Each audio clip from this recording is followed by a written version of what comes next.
26 தேர்தல்ல ஒரு பெரிய ஒரு ஃபோர்ஸா இருப்பாரா விஜய்? அதற்கான வாய்ப்புகள் இருக்கா? ஏன்னா அலைன்ஸ எதுவுமே உருவாக்கல. விஜய் வந்து 3 வாய்ப்புகள் விஜய் முன்னாடி.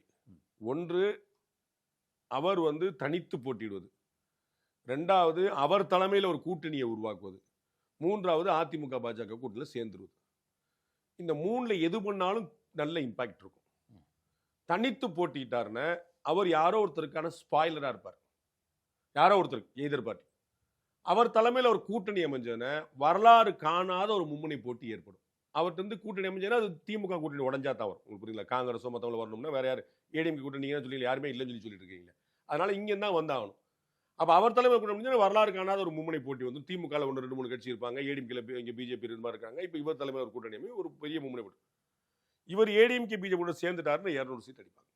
3ல இதான் வாய்ப்பு.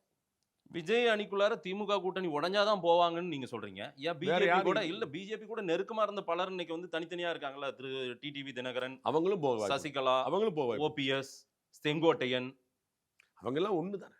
ரைட். அவங்க எல்லாம் ஒண்ணுதானே.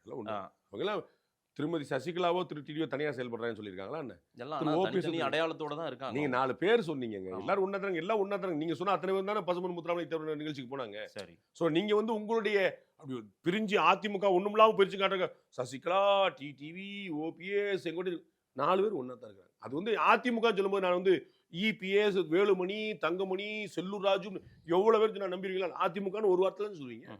மக்களின் அபிமானம், மக்களின் கருத்து 60% கிட்ட அதிமுக பிஜேபி கூட்டணியில விஜய் சேரணும்னு சொல்லி இருக்கிறதா உங்க சர்வே சொல்லுது.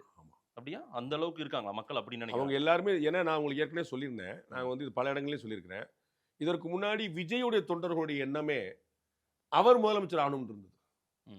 இப்ப அவர்கள் கோல் போஸ்டையே மாத்திட்டாங்க. திமுக ஆட்சிக்கு வரக்கூடாதுன்னு நினைக்கிறேன். சோ அவருடைய கோல் போஸ்ட் மாறிட்டனால திமுக ஆட்சிக்கு வராம இருக்கணும்னா உத்தரவாதமா செய்ய வேண்டியது ஏடிஎம்கே கூட பண்ணும். இந்த கரூர் ஸ்டாம்பேட்டுக்கு பிறகு அந்த நிலை பெருசா மாறி இருக்கு. விஜய் முதலமைச்சர் வேட்பாளர்னு சொல்றது இப்ப அலைன்ஸுக்கு போயிடலான்ற முடிவுக்கு தொண்டர்கள் வந்துட்டாங்க. அவருடைய மனநிலை மாற்றம் ஏற்பட்டு